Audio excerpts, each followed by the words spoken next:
There's a version of yourself you keep meeting in your head. The one who said yes, the one who didn't let fear win. I've been chasing that version for a while now. I think most of us have something, a thought that just won't leave, that sits in the back of your mind and gets louder every time you ignore it. For me, that thought was this. Not because I'm fearless, I'm not, but because I've learned that the most uncomfortable things tend to be the ones that teach you the most about who you actually are. And as I turned 29 last December, I started to realize something. The things I still wanted to do in my 20s, the ones I kept postponing for a better time, a braver version of me, or better circumstances. So here I am, not as a daredevil, not as an adrenaline junkie, but as someone who decided that the fear of regret is heavier than the fear of falling. So, this is what it took to become a licensed skydiver.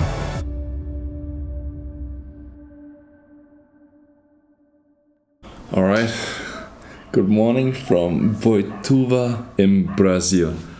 It's actually my very first time being in Brazil, and then I'm in this little small town, you can say. Super cute here. I was walking around yesterday already, found a gym, found a coffee shop, because I will be spending the next 2 weeks minimum here, because I will be finally doing my skydiving license. Skydiving is one of those things people assume is safe now, that modern gear and technology have basically figured it out. And in some ways, they're right. But here's what nobody tells you until you're actually in it. Line twists and tangled lines happen more often than you think. And if they go wrong, they can send you into what's called a down plane. Instead of floating down, you're suddenly back into free fall. Two parachutes literally fighting each other instead of flying. This sport doesn't sugarcoat risk, it respects it. And the more I learned, the more I understood why. So, before I ever stepped onto a plane, I studied hard. Gear systems, emergency procedures, body position, decision-making, altitude. I went deep. By the time I walked into ground school, I already knew most of what my instructor was about to teach me. Not out of arrogance, not at all, but because somewhere along the way, this had stopped being a bucket list thing and turned into something I genuinely needed to understand. But you can only learn so much from a YouTube video and a Reddit post at 2 a.m. Eventually, you have to close that laptop, walk through that door, and let someone who actually knows what they're doing take over. So, that's exactly what I did, which brings us to step number 1. Ground school is where it all starts. Before you ever get near a plane, you spend a full day just learning. First, the gear. Your main parachute, your reserve, your AAD, the automatic activation device that deploys your reserve if you can't. You learn every component, what can go wrong, and exactly what to do when it does. Then the plane. How to handle yourself inside it, how to position your body for exit, how not to be the person who makes everyone else's jump harder. Exits. How you leave the aircraft matters more than most people think. Your body position in that first second sets up everything that follows. Altitude awareness. Probably the most drilled concept of the day. You should always know where you are, and you should always know your pole altitude. You never stop tracking it. Emergency procedures. This is where it gets serious. Malfunctions, cutaways, reserve deployments. You go through every scenario until the response becomes automatic. Because at 4,000 feet you don't have time to think. You just have to act. Then navigation. Reading the wind and understanding air traffic around the drop zone, flying a landing pattern that keeps you and everyone else safe. Skydiving is a shared sky. There are rules. Landing. Where to aim, how to flare, what to do when things don't go to plan. It's a lot. There's no way around that. If you walk in cold, not knowing anything, it could be completely overwhelming. There was always obviously with a lot of breaks, but there was like 10 hours, like 9 hours of like ground course where we went through everything in theory. Thankfully, even though it's a shit ton of information you get there, it's like straightforward. Like everything is so straightforward, everything makes so much sense, everything's so clear, self-explanatory as well, which makes it really hard to not like understand what's going on the entire time. As soon as I jump out of the plane or step out of the plane, there's so many things to think about the whole procedure, to always check to your altitude, check with your instructors, because there are going to be 2 instructors in the very first jump. The very first jump is actually so easy, because the only thing you have to do is just check altitude, check that you're stable, check the hand signs with your instructors. They're going to give you hand signs for like legs, check altitude and whatever. Right now it's such a surreal feeling. It's also a lot of pressure, I feel like. The night before, I went through everything one more time. Notes open, ground school materials spread out in front of me, running through procedures I already knew by heart. Because knowing them and trusting them are 2 very different things. And somewhere in that quiet room, the doubt creeped in. What the fuck am I doing, bro? I know I'm doing everything I'm supposed to do, but it starts to feel wrong, so I'm doing it too much. I think I'll start to overthink a little bit, so I gotta stop. It's everything I could have done. Make sure I'm prepared, and then I'm gonna fucking send it.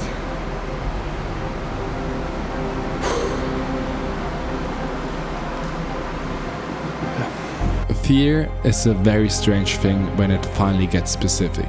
And I realized there's something almost therapeutic about a moment like that. Just you alone with everything you've learned and everything you're feeling. No one to hype you up, no one to talk you out of it. Just the quiet negotiation between who you are and who you're trying to become. Nobody can give you that belief. You have to build it yourself.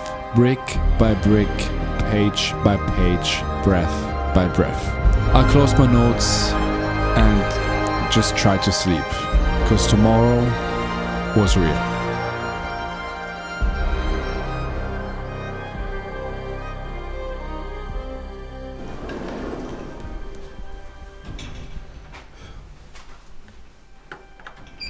I thought I was ready.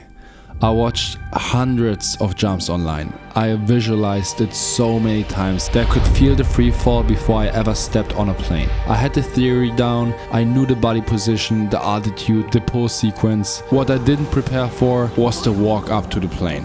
Nobody talks about that part. You climb into this tiny aircraft, strangers packed lap to lap, gear strapped to your backs, no seat belts, no illusions, and then you just wait. 20-30 minutes of watching the ground shrink beneath you. And with every minute the thought gets louder. This is real. This is actually happening. And then the door opens. Everything hits you at once. The noise, the wind, the smell of exhaust, and then one by one people just disappear through that opening. The plane shakes with every single exit and the door gets closer with every single one. And then it's you, standing at the edge, and every single thing in your body is screaming, don't do it. My hands were shaking, everything in me wanted to step back, but there was one thought louder than all of it. This is exactly where I wanted to be. In the discomfort, in the fear, at the exact moment where the only way forward is to let go. So I positioned myself, checked in with my instructors, took a deep breath and jumped.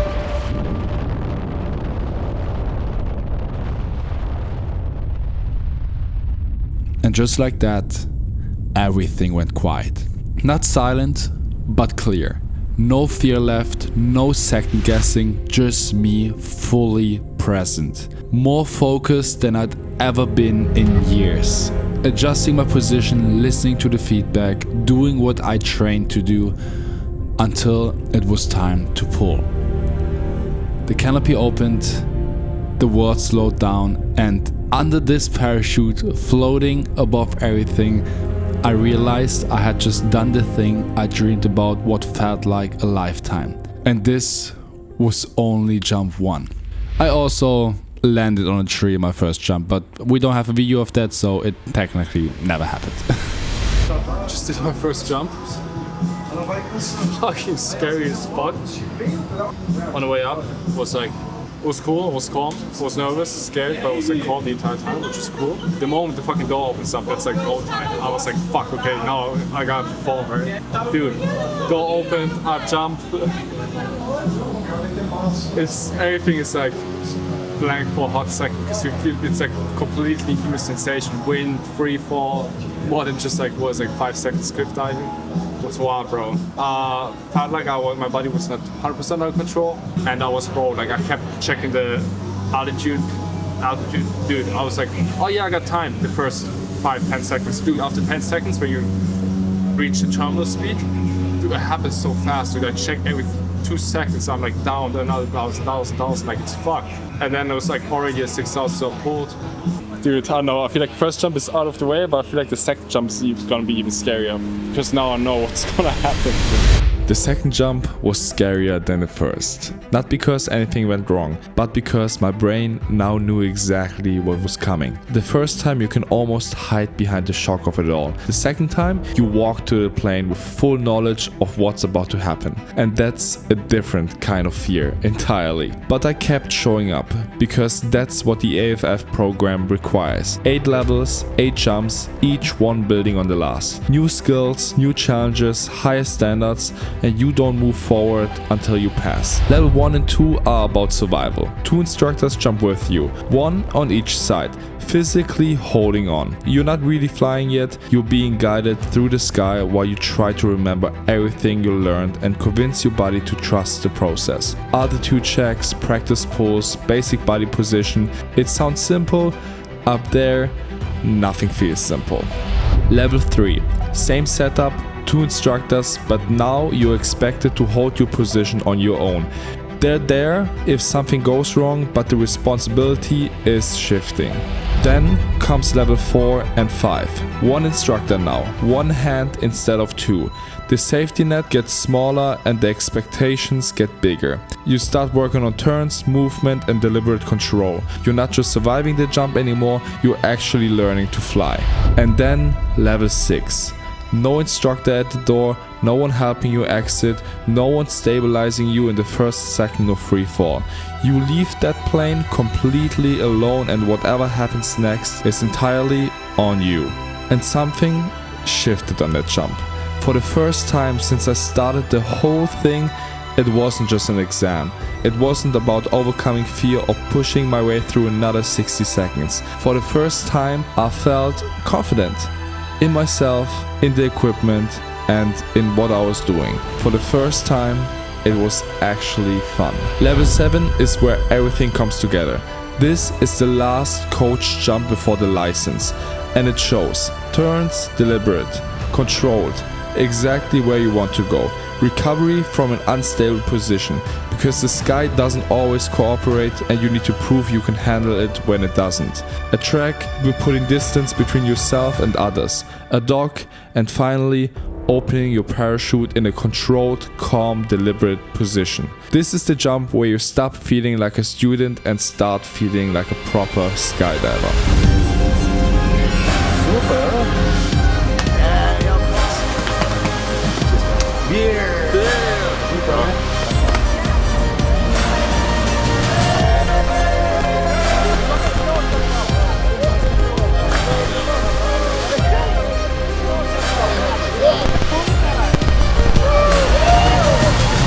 And then it was over. 8 jumps, weeks of preparation, doubt, fear, studying, showing up, and just like that, done. Licensed.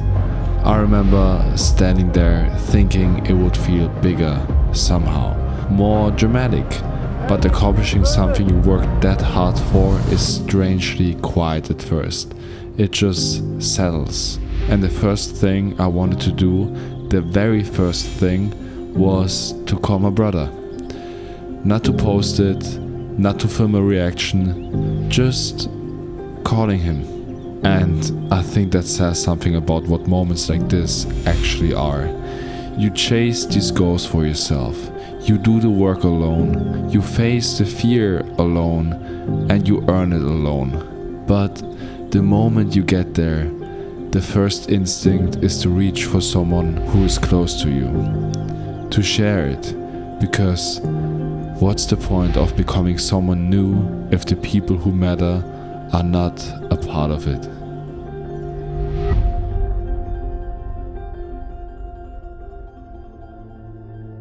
And And that thought stuck with me long after that call ended. I mean, I came into this alone. No friends who skydived, no one to share the nerves with on the drive there. Just me and the decision I'd made. And I think that's the part that stops most people. Not the jump itself, but the idea of walking into something completely unknown. But here's what I didn't see coming. The skydiving community. I don't know how to fully explain it except to say I've never walked into a group of strangers and felt like family that fast. Energetic, welcoming, passionate people who are just genuinely happy you showed up. Every single person I met there made me feel like I belonged somewhere. Like I've been always a part of it. And it hit me. That's what happens when you stop waiting and just do the thing. You don't just gain the skill or tick the box or prove something to yourself. You find your people, the ones you never would have met if you'd stayed comfortable. Doing it alone is what gave me the opportunity to belong to something. I finished my AFF now, got my A license, and this isn't the end. It's just the beginning of where I actually want to go. Jumping with friends, proper skydiving missions, and so much more. The goalpost just moved further and I couldn't be more excited about that. But more than any other thing, I want you to hear this. Whatever your version of this is, the thing that lives in the back of your head and won't leave. The one that feels just out of reach or slightly too scary or something you keep saving for a better time. You are more capable than you think. You don't need to have it all figured out. You don't need someone to go with you. You just need to take the first step, even if you're taking it all alone. Because on the other side of that step is a version of yourself you've been waiting to meet. The one who said yes.